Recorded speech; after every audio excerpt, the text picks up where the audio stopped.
এইখানে যারা police constable কর্তব্যরত অবস্থায় ছিল তাদের দুইজনের মধ্যে ফিলিস্তিন দূতাবাসের একদম সাথে দুইজনের সাথে কথা কাটাকাটি হয় এবং কথা কাটাকাটির এক পর্যায়ে মনির এবং কাউসার যে দুজন ছিলেন, এই মনির নামে যিনি ছিলেন তাকে গুলি করা হয়। কাউসার একদম 5 থেকে 6 রাউন্ড গুলি তিনি করেন এবং একই সঙ্গে কিন্তু আমরা সেখানে একজন সাইকেল চালক তিনি যখন সে জায়গাটা দিয়ে যাচ্ছিলেন এবং তিনি আগ্রহ প্রকাশ করেন যে কি হয়েছে আপনাদের মধ্যে, তখন কিন্তু সেই কাউসার উত্তেজিত হয়ে সেই সাইকেল চালকের পায়েও গুলি করে এবং যিনি এখন একটি বেসরকারি হাসপাতালে চিকিৎসাধীন রয়েছেন বলে আমরা জানতে পেরেছি। আসলে আইন শৃঙ্খলা বাহিনীর সদস্যরা তদন্ত করে আসলে জানাবেন কি হয়েছে বা কি ঘটনা ঘটেছে।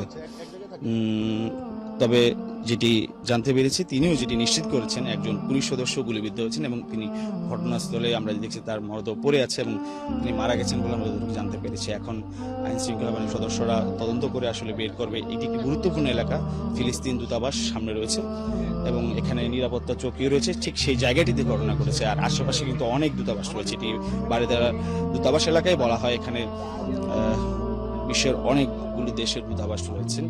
তো যার প্রেক্ষিতে আসলে যেটি বলতে হয়, এই গুরুত্বপূর্ণ এলাকায় এমন একটি অনাকাঙ্ক্ষিত ঘটনা ঘটলো।